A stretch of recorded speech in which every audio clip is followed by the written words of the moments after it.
It's the top 10 auto importers into the US. You got Mexico at number one. And Mexico's got about, in 2022, exported $50 billion worth of auto and auto parts to the US. We exported about 4.5 billion to them. Interesting. Look at Japan. Japan exported almost $41 billion of autos and auto parts, and we didn't even break a billion. South Korea, 38 billion sent to us, 60, not two-thirds of a billion, say $640 million of U.S. exports to Korea. So what the president's saying is, hey guys, this is clearly not fair.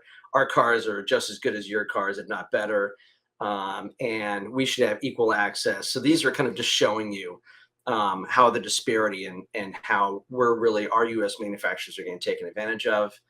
Germany also, look at 25.6. We export $9 billion to Germany.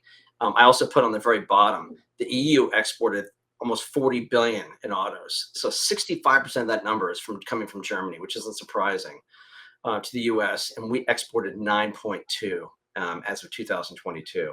So that's a 4-to-1 differential.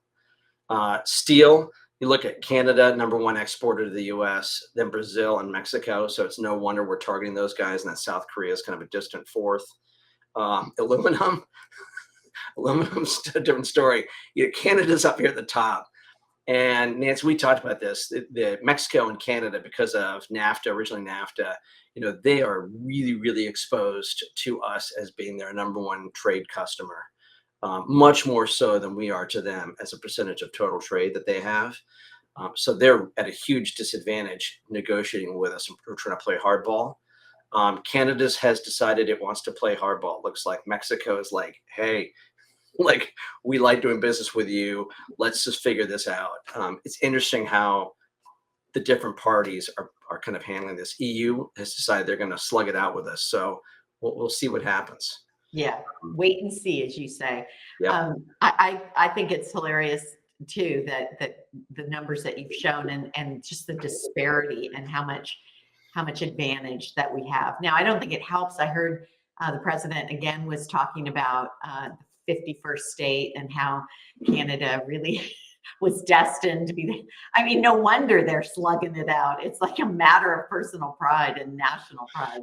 So maybe when he cuts back on that, and maybe that is a strategy. I really don't know. I can't get inside his head, but I think he should try to pick off a province. Like, forget about trying to negotiate with Canada. I'd go to Toronto, like maybe like Alberta, and say, hey, want to join the U.S.? Secede, and we'll make it worth your while. It's so nuts, some of the stuff we're talking about.